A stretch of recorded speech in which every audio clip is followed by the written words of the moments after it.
rise.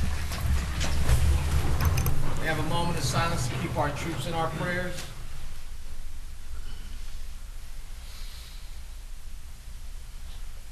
Thank you. Allegiance to the flag of the United States of America and to the republic for which it stands, one nation, under God, indivisible, with liberty and justice for all. Notice of this meeting pursuant to the Open Public Meetings Act, NJSA 10:4-10, has been complied with and shall be entered into the minutes of this meeting. Roll call. Freeholder Armwood. Here. Freeholder Barrett Galante. Here. Freeholder Kenny. Freeholder Polos. Here. Freeholder Tamaro. Here. Freeholder Valenti. Here. Freeholder Director Rios. Here. We have some recognitions. Yes, we're recognizing Garrett Andrews Schaefer as he has attained his Eagle Scout Award. Next is recognizing Rose Cerami of Islin on the occasion of her 100th birthday. Next, and last is recognizing December 21st as Homeless Persons Memorial Day in Middlesex County. Is there a motion to adopt? So moved. Second. Motion by Freeholder Valenti, seconded by Freeholder Tamaro. Roll call. Freeholder Armwood. Yes. Freeholder Barrett Galante. Yes. Freeholder Kenny. Freeholder Polos. Yes. Freeholder Tamaro. Yes. Freeholder Valenti. Yes. Freeholder Director Rios. Yes.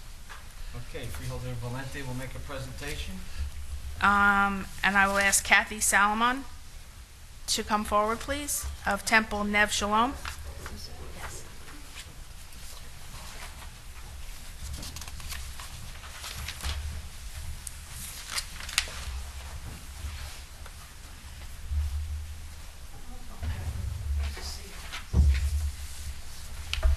Whereas every member of society, including individuals and families experiencing homelessness, deserves the dignity of safe, decent, accessible, and affordable housing, and whereas winter poses extreme hardship for inadequately housed low-income men, women, and children in Middlesex County, and whereas in this season of generosity and sharing, citizens of Middlesex County are encouraged to commit themselves to promoting compassion and concern for all people, especially those who are poor and homeless. In remembering those who have died on the streets, the cause of ending homelessness is kept urgent in the Middlesex County's collective commitment to preventing such deaths in the future. Whereas December 21st, the longest night of the year, has been designated National Homeless Persons Memorial Day by the National Coalition for the Homeless and the National Health Care for the Homeless Council, and is so recognized by cities and counties nationwide. The 2014 memorial is being organized by Congregation Neve Shalom and will be held in Metuchen at 6:30 p.m. on December 21st. Now, therefore, our Director, Ronald Rios, of the Board of Chosen Freeholder of Middlesex County, do hereby proclaim December 21st, 2014 as Homeless Persons Memorial Day in Middlesex County, in recognition of the people who have died on our streets, in our emergency shelters, and in condemned or abandoned properties from ailments or conditions related to homelessness, and in recognition of all those who advocate for the needs and concerns of the homeless. And this is signed by our Clerk of the Board, Margaret Pemberton, and our Director, Ronald Rios, Middlesex County Board of Chosen Freeholders. This is for you. Would you like to say a few words? Go ahead. On behalf of the committee and Neve Shalom, we are very honored to be able to host this wonderful evening that will highlight the issues faced by homelessness. Thank you again to everybody, to all the freeholders.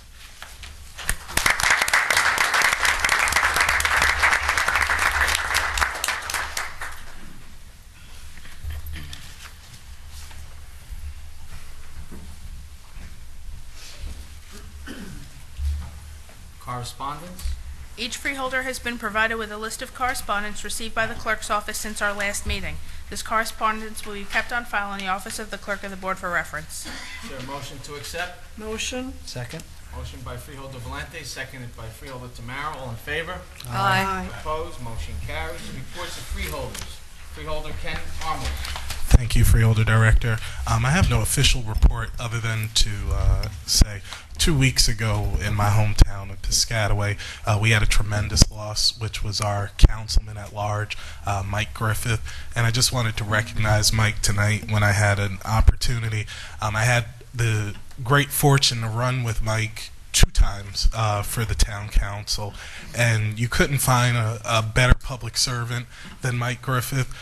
Just a very solid person, family man, church-going person, the type of person who actually, when you stand next to them, you kind of feel like you shouldn't be in his presence. But I just wanted to recognize Mike tonight because it was a tremendous loss for our hometown. He was a Little League coach, basketball coach, just all-around good person, and I just wanted to take a moment to recognize him. Thank you. Thank you. Freeholder Deputy Director Carol Barrett-Belante. Thank you, Director. Tonight, the Board of Chosen Freeholders would like to thank and commend the many employees who helped to build and develop our new and exciting Middlesex County website. The Board's vision for a state-of-the-art, fully interactive website would never have become a reality without the leadership of the County Administrator, John Pulamina, and our department heads. Most importantly, I offer my sincere thanks to a dedicated team of about 36 employees from various offices throughout the county, who built every page, added every link, and placed every photo. These employees worked closely with our IT office and with one another to build a comprehensive, fully realized site that showcases our many programs, services, and opportunities. There is no doubt on our online presence, we will continue to evolve, but your work has laid a great foundation for what is to come. Now I would ask the members of the Internet Content team who were able to join us this evening to please stand so that we can recognize you. Don't please.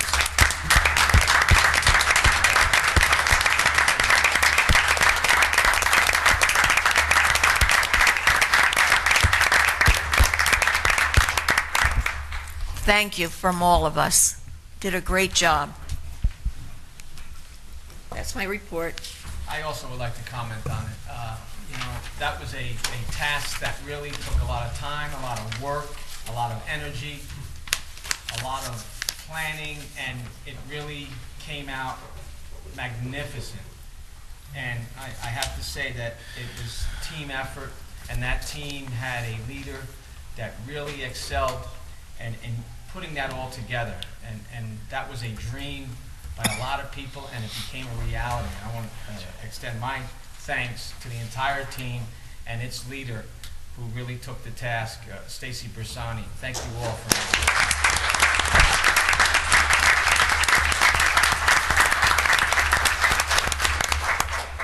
Freeholder Charlie Kenny.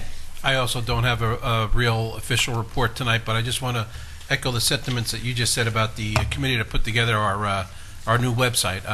I was looking for it, and when I finally found it up there, it was fantastic to see. It's a wonderful a jump of light years from where we were. So, as they said, you're all to be congratulated. And also, Freeholder Armwood spoke about Councilman Griffith from Piscataway. I had the pleasure of getting to meet him last year when I ran, and every word that he said is very true about this guy. He was a great guy. Just made you feel welcome and part of, like, he knew you for your whole life. And it's going to be a town of Piscataway, or the Township of Piscataway is going to miss him, because he did do a great job and he was active. And so, my heart goes out to him and to his family for their loss in the township.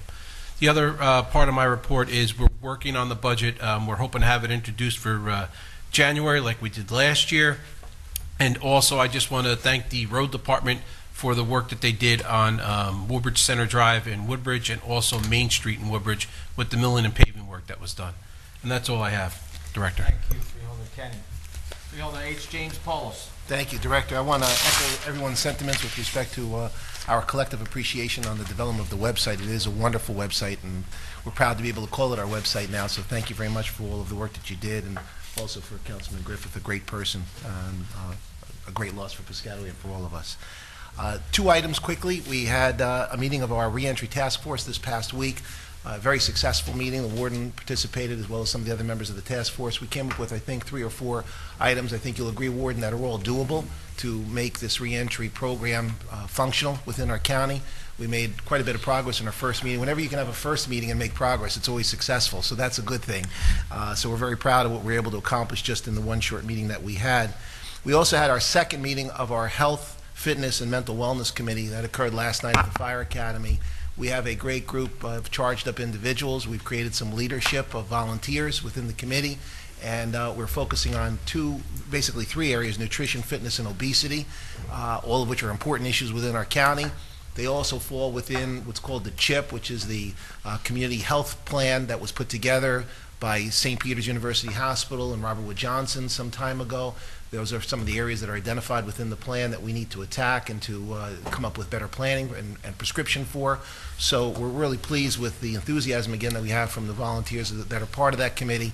I think we're going to be coming up with some great programs for 2015, some focused strategic programs for segments of our population so that we can have some significant impact. I think we have a couple of photos, too. Do we have that tonight, Khalid, or am I mistaken? We do? Yeah, we do. Okay. This was another initiative that we began. We did it back about a month and a half ago in Carteret. This is a partnership between Middlesex County Department of Health, St. Peter's University Hospital, which has this really cool community mobile health mobile home, so to speak, that they've converted into a great mobile health clinic. And what we tried to do with this initiative is to really bring health services right into the community. This was done in cooperation with Mayor Dan Ryman in Carteret. We brought the vehicle right up to the Chrome section of Carteret. We did it one evening, and candidly, we didn't know what type of success we were going to have because it was a new initiative and our first time, our first pilot program. I think, and I want to thank Les Jones and his team for really doing a wonderful job in coordinating and organizing it, but I think he would agree that we had much better participation than we ever anticipated. We had steady flow of people, families, youngsters, elderly, from all walks of life coming to the clinic and to all the tables that we had set up with some informational booths and so forth for about 3 hours or 3.5 hours, right into the night hours. Our staff, through hazmat and through OEM, were able to set up floodlights, so it was well lit, and it was a great event. And I think we've learned that it is something that is definitely doable and something that we should do more of in 2015. So we'll be scheduling some more of these next year in various parts of our county. Thank you very much. Thank you, Freeholder Polis. Freeholder Charlie Tamaro. As always, we have some great events at in our county park system, and just a reminder that this year is the 20th anniversary of Joseph and the Amazing Technicolor Dreamcoat. It will be held at the State Theater in New Brunswick, and for many families, this is a trip to New Brunswick to see Joseph has become a holiday tradition. And only at $7 per person, you can't even buy a bag of popcorn for $7. You can go see this affordable play at a Broadway caliber show without taking a trip to Manhattan. So to top off your holiday and head to the State Theater this year, the first show is Friday, December 26th at one performance at 7 p.m. The next performances are on Saturday, the 27th. There's two, one at 2 and one at 7. And the last performance will be held on Sunday, the 28th. The final show, which is at 2 p.m. Tickets are going fast, so don't miss this opportunity to see this great performance. On a recent visit to Roosevelt Park, it was great to see so many visitors enjoying our family ice skating rink. If you like a chill in the air this time of the year, you definitely enjoy the family ice rink facility at Roosevelt Park. The rink is now open and remain operational through March 29th. Now, when I was growing up, we used to have to skate on the pond, Roosevelt Pond. We always had to wait for that green flag to raise. Now you don't have to wait for that green flag. It's open unless the weather's really terrible. So get out there and enjoy this great facility. They have skating lessons and party options, and it's just a great place for a family to enjoy. Finally, the trail system and the county park system has been wonderfully upgraded by thousands of our local citizens at several recent volunteer events. If you're an avid hiker and would like to just take a stroll through one of the parks, grab a trail guide and let your journey begin. Thanks to all the Middlesex Conservation Corps and their leadership in several of the volunteer events this year. The Conservation Corps will be ready to enlist another group of volunteers in the spring of 2015. If you're interested, you can contact Scott Myler at the Parks Office at 732-745-3064 or visit our brand new park website on our brand new website. That I also want to compliment you. It's really so much easier to navigate now than it was in the past. So great job by everybody. So I want to wish everybody a Merry Christmas, Happy Hanukkah, and a Happy New Year. Thank you, Director. Thank you, Freeholder Blanquita Valenti. Thank you, Freeholder Director. I also want to express my sincere condolences to Piscataway on the passing of Councilman Griffith. He was a wonderful individual. I knew him, and he did great work, and it's going to be a very sad loss for the folks in Piscataway. From the Department of Community Services on November 21st, the Partial Care Program at the George J. Orlowski Senior Center for Mental Health Care celebrated Thanksgiving with a dinner planned and prepared by 35 of the program's participants. A core group of 15 members worked with staff to create the menu, prepare, and cook the food. Members from all 5 of the center's pre-vocational areas, food services, business, clerical, transitional, sales by the Bay thrift store, and options, help with shopping, budgeting, bringing items to the church where the dinner is cooked and served, decorating, and cleanup. The highlight of the event was after the meal when participants expressed things they are thankful for. While many of the participants also shared Thanksgiving with friends and families, for some participants, this was their only holiday celebration. And again, as Councilman Freeholder Tamaro said, wish everyone a very Merry Christmas, Happy Hanukkah, Happy Holidays, and a very healthy New Year. Thank you. Thank you, Freeholder Valenti. I also would like to express my condolences for the deep loss, and it's a deep loss for Piscataway and the Griffith family. Mike Griffith was really a true public servant. He epitomized the word public servant because he really loved what he was doing, and he served the people with honor and distinction, and he's going to be a tough act to follow in Piscataway. And I know everybody that was on the governing body there really felt it hard because he really contributed in every which way that he could. A great family man, a great human being. On a different note, seeing through the past Thanksgiving holiday, there's so many volunteers throughout Middlesex County that were doing food bank collections, serving food for Thanksgiving. And it just makes us proud to say that we live in Middlesex County where we have so many people that are caring. And I want to say thank you to all of them for their commitment to trying to help other people that are less fortunate and trying to help them.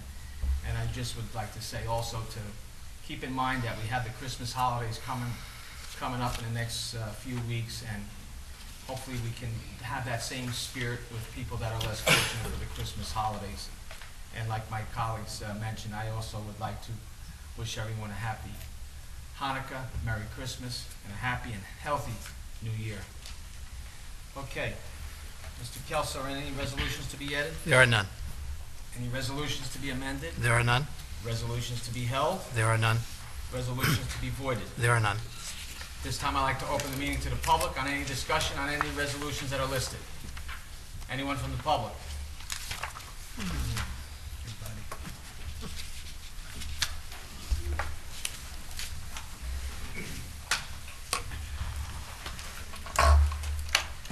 Good evening, members of the board. My name is Charles Cradaville. I hail from New Brunswick. I'm here about the first resolution. Can you tell me what is the salary for the county council position?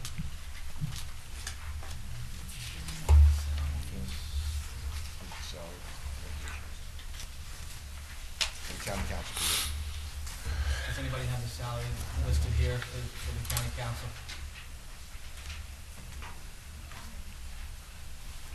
All right, we'll have to get it back to you, Mr. Cradaville. But I can tell you what it approximately is. It's Okay. approximately 178 or 9,000, something like that. I don't know the exact number. Okay. And is that's a set salary? There's no, you don't bill, there's no billing? No. Okay. And so what are the hours of the position, the responsibilities? They vary, they're all our meetings, and they vary on an as-need basis throughout the day, throughout the week. That Mr.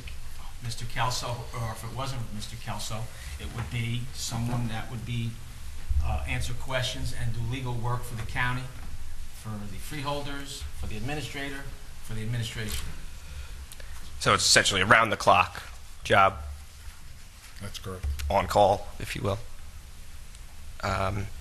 Does it come with any benefits? Are there, for instance, health care benefits or pension credits? Yes. Yes to both. Any other benefits? Is there vehicle, transportation allowance? No. No.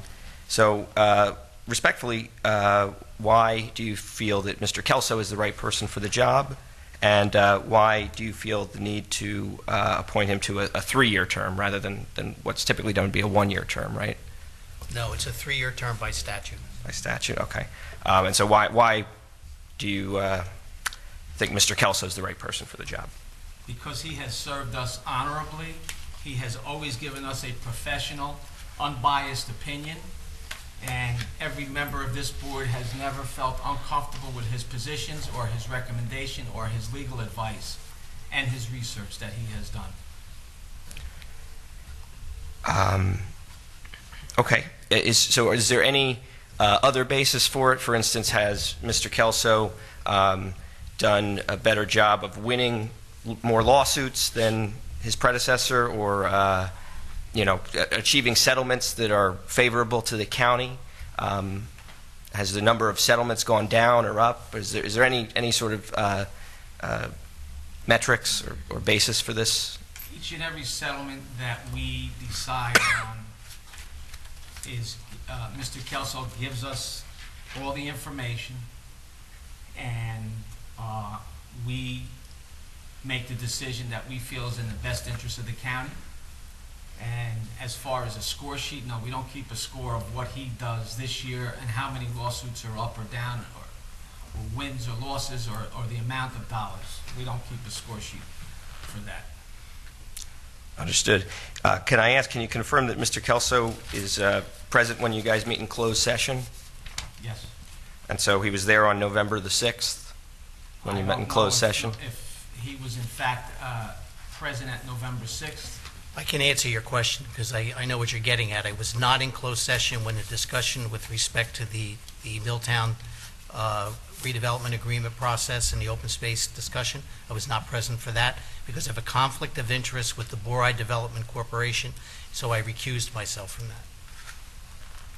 Understood. Thank you. So is it true that there was also another item discussed in closed session that day?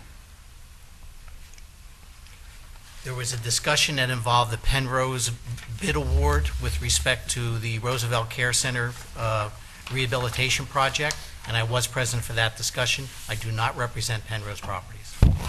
Have you ever represented Yes, Penrose Properties? How recently? maybe 5 or 6 years ago, latest. Time. Okay. I would suggest you hold this. I would advise you hold this because of the concerns I've raised. Thank you. Thank you. Anyone else in the public?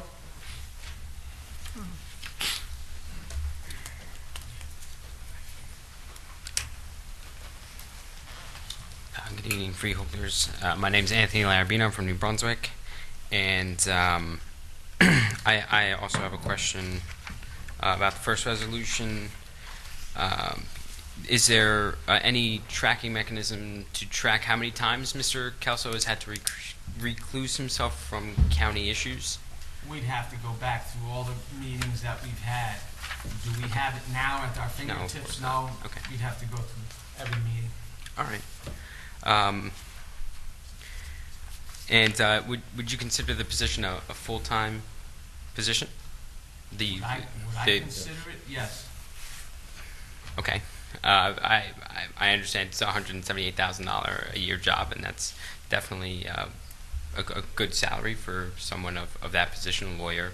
A lot of schooling is involved in that, a lot of experience. But I feel that, or does Mr. Kelso have to report his other jobs to the county, or does that just kind of get unreported? I know when I work for the state, I have to report any other jobs that I have. I can answer that. There's an ethics disclosure requirement for all members who are employed in the public bodies, and I do that every year like every other public employee does. All right.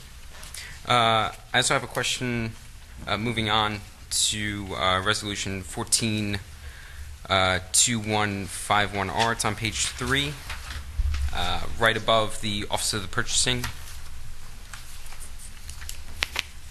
It's public hearing for ordinance 14419, and what ordinance is that? I didn't find it in here, and I didn't really comb too well, but it's a public hearing for an ordinance, and it doesn't go over what that ordinance is or what that's going to do. This ordinance was introduced on November the 6th on first reading. Okay. This is an ordinance to reappropriate $8 million from various different projects that had previously been approved in order to reallocate those funds primarily for the Roosevelt Care Center Rehabilitation Project. The first reading was held on November 6th. The second reading was scheduled for November the 17th, when that public hearing would be held. There was an error in the public notice. Although it identified November the 17th, it identified it as Thursday, November the 17th. November the 17th was obviously a Monday. Right. So therefore, there was a need to reschedule the public hearing and have a second reading of the ordinance, which this resolution is doing. It is now establishing the second reading of the ordinance and public hearing to be held now on Thursday, December the 18th, at which time that ordinance will be considered and a public hearing will be held. Okay, and just for clarification, because I know at City Council ordinances have to be read twice. They get first reading, second reading, and then there's comment. Are you redoing the first reading? No, it is not okay. necessary. The first reading is the introduction of the ordinance. Got There it. are only two actions that are taken on ordinances. The first is an introduction on first reading, and the second is a second reading and public hearing, at which time the ordinance is voted either down or adopted. Got it. So then that public hearing on that ordinance for Roosevelt Care Center will be read December 18th is what I'm seeing here. Yeah. Okay. It's an ordinance that reappropriates funding, is what it does. For it. Okay. Thank you. Thank you. Anyone else from the public? Move to close the public portion. Second. Motion to close by Freeholder Tamao, seconded by Freeholder Valente. All in favor? Aye. Opposed? Motion carries. Okay, Mr. Kelso. I think we have several recusals. Do we have anyone? Yeah. I'd like to ask that item number 14-2196-R be removed and separated for a separate vote. Director, I have 2145. If there are no others, then a motion would then be in order to adopt the consent agenda consisting of resolution numbers 14-2142 through 14-2223, excluding resolution 14-2196 and 14-2145. Is there a motion? Motion. Second. Motion by Freeholder Valente, seconded by Freeholder Tamao. Roll call. Freeholder Armwood? Yes. Freeholder Barrett Valente? Yes. Freeholder Kenny? Yes. Freeholder Polos? Yes. Freeholder Tamaro? Yes. Freeholder Valente? Yes. Freeholder Director Rios? Yes. And now would be appropriate to consider the resolution excluded by Freeholder Armwood, and that's resolution 14-2196. Motion. Second. Motion by Freeholder Valente, seconded by Freeholder Tamao. Roll call. Freeholder Armwood? Present, not voting. Freeholder Barrett Valente? Yes. Freeholder Kenny? Yes. Freeholder Polos? Yes. Freeholder Tamaro? Yes. Freeholder Valente? Yes. Freeholder Director Rios? Yes. And finally, it would be appropriate to consider the resolution excluded by Freeholder Tamaro, and that's Resolution 14-2145. So, motion. Is there a second? Second. Motion by Freeholder Valente, seconded by Freeholder Armwood. Roll call? Freeholder Armwood? Yes. Freeholder Barrett Palante? Yes. Freeholder Yes. Kenny? Freeholder Polos? Yes. Freeholder Tamaro? President not voting? Freeholder Valenti? Yes. Freeholder Director Rios? Yes. This time I'd like to open up the meeting to the public on any discussion. Anyone from the public? Got a tag team.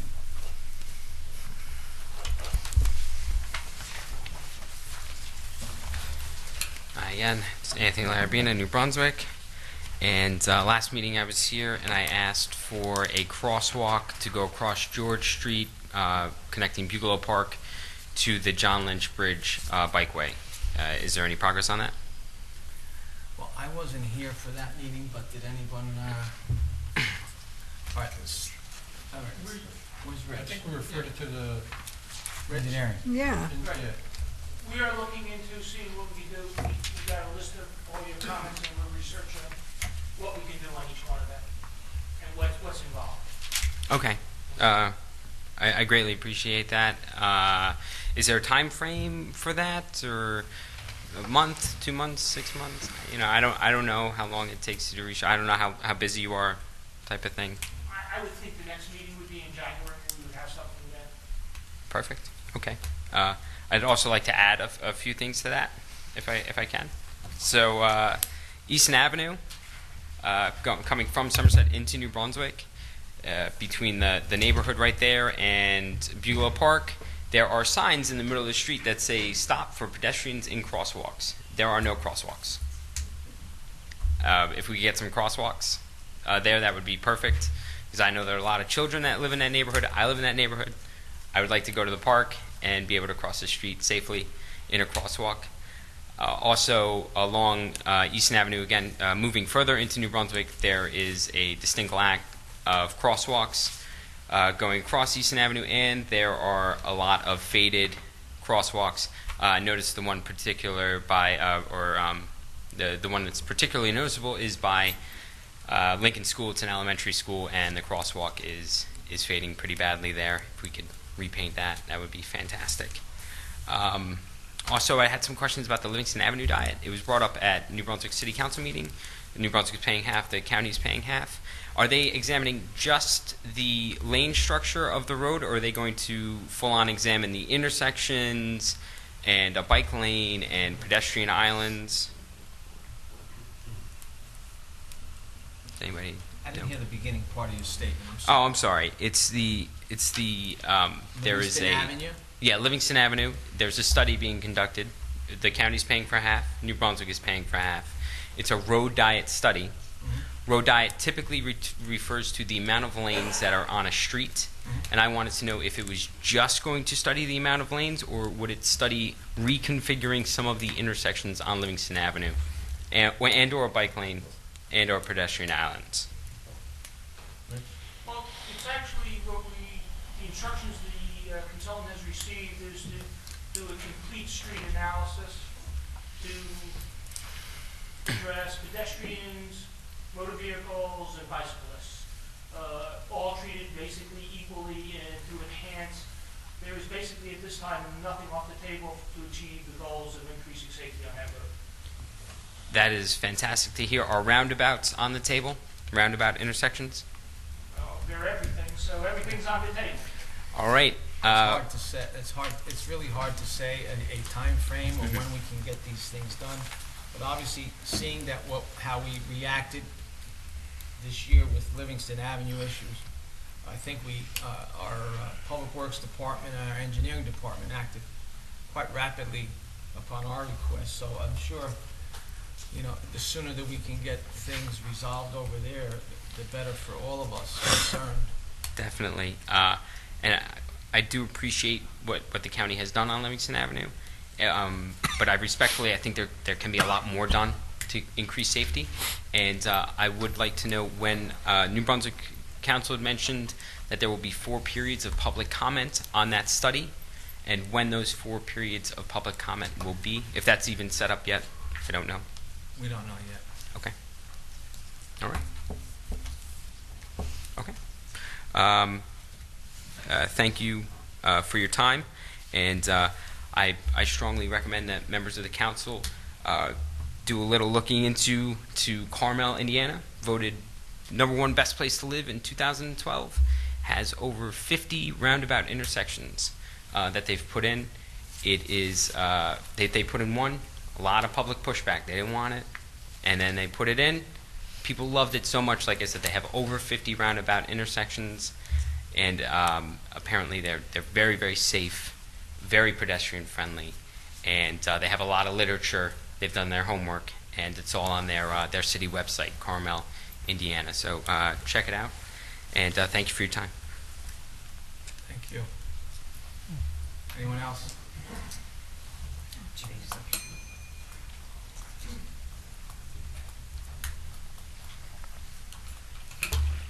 Good evening once again, Charles Cradaville. I want to second what Mr. Larabina said. I think there's some areas where we've done a lot of work to make intersections safer, and there's other areas that still need the work. I would say definitely Easton Avenue and also French Street. There's about a 200-some foot stretch of French Street right here, a few blocks from here, where there's no crosswalk, and there's just obviously a need for one somewhere. I do have some concerns about emergency management I want to start with. Can somebody tell me who requested the county's ambulance bus on the morning of November 1st? Where did it go? It was requested by somebody in this town in New Brunswick, but I'm not sure exactly who. We received a contact from the city, a request from Rutgers University, I believe, to utilize the bus. The bus is a county emergency management piece of equipment that we make available to all communities if need be. So, It's actually an EMS task force asset, and actually the request actually has to go into the MCC, which is the Medical Coordination Center. They're the ones that actually made the request to the county to have the bus to respond to Brunswick. okay. But they got the request from Rutgers. I believe that's the one, but that's not on our document. I believe that might be the case, yes. Okay. And it was dispatched to New Brunswick? We dispatched the bus, but because of the timing involved, I don't believe that the bus was actually utilized. Correct? Okay, and so what was the response time from the time of the request to the time it arrived? Well, the ambulance bus is not an ambulance as one would think of a normal responding ambulance. It's really used for mass casualty incidents, so there's a startup period because we have volunteers that are involved to respond to it. And I believe it took us about approximately an hour to be able to respond to that emergency. Okay. Which is within the time frame that we advise people that we would have it available to them. Understood. Thank you. And so the Roosevelt Care, what are these projects that have $8 million left over? I don't have We can provide that information to you. Normally, what we do with all our capital projects, as capital projects are completed, there are times that funding is available from that, so rather than going out for additional financing, we reallocate those funds to support other projects that are in the works. And we can identify that and provide that to you. Okay. That would be appreciated. Can you tell me, has the county purchased the Wolfson parking deck in New Brunswick? I think that was at a previous meeting. It was approved. It's not been closed yet. Okay, and just for the record, what does the county plan to do with it? Is there any building planned for it, or just a park? It's a park. Just a park. Okay. I want to ask: has the county, the law enforcement, received any anything from the United States Military Department of Defense in the past year? No, we have not. None. Okay. And I also want to ask for an update about the Helmetta Animal Shelter. I understand the county has done numerous inspections and put it under quarantine. I can update if you like. Right now, it's under receivership through the New Jersey SPCA. County Health Department's role during the intervening process were inspections, providing summonses or violations where necessary or notices to the shelter. We were asked by SPCA to participate in the inspections that took place, and their ultimate receivership of the property, which was approved by the local town council, I believe, about 10 days ago. Thank you very much. I want to ask about an issue in Edison and Woodbridge, and particularly would like to ask the freeholders from those areas about two pipelines. One of them is already under construction, the Woodbridge delivery lateral to connect up to the new power plant, and the other one is a plan. It's not necessarily certain where it'll go, but it's called the Pilgrim Pipeline, and it's been proposed. I want to ask how the freeholders, and particularly those two freeholders who hail from those towns, how they feel about this, both of these projects. In regards to the first one, to the power plant, that was approved a while back and is being put in, and it's going to power the power plant. It's going to provide cheaper electricity and also tax rateables for the town. As for the Pilgrim one, I don't know because I don't have the information on it. It wasn't given to me. I don't even know if they're having public hearings on that yet. I think it's in the planning stages. I don't, if I'm correct, they're not even at public hearings where they can go out and say, here's the plan, this is what we want to do. So far as what I had seen in the paper, it was still in the planning stages. So, thank you. And all I know is what Edison is doing. Edison formed a committee within their council, and they're going to be talking to Pilgrim about it. I know they're going to oppose it. Okay. If that does anything, and I don't know. And the Woodbridge delivery lateral actually also goes through Edison. Does Edison have an opinion on it? I haven't talked to him about that, so I don't know. Okay. Well, I know that pipelines are a very serious issue in Edison and in Middlesex County, and I think that it's something that we need to take a look at because it looks like it's being built very close to homes. Thank you. Thank you. Anyone else in the public? I move to close the public portion. Second. Motion to close by Fielder Tamaro, seconded by Fielder Valente. All in favor? Aye. Opposed? Motion carries. Is there a motion to adjourn? So moved. Second. Motion by Fielder Valente, seconded by Fielder Tamaro. All in favor? Aye. Opposed? Motion carries. Meeting adjourned.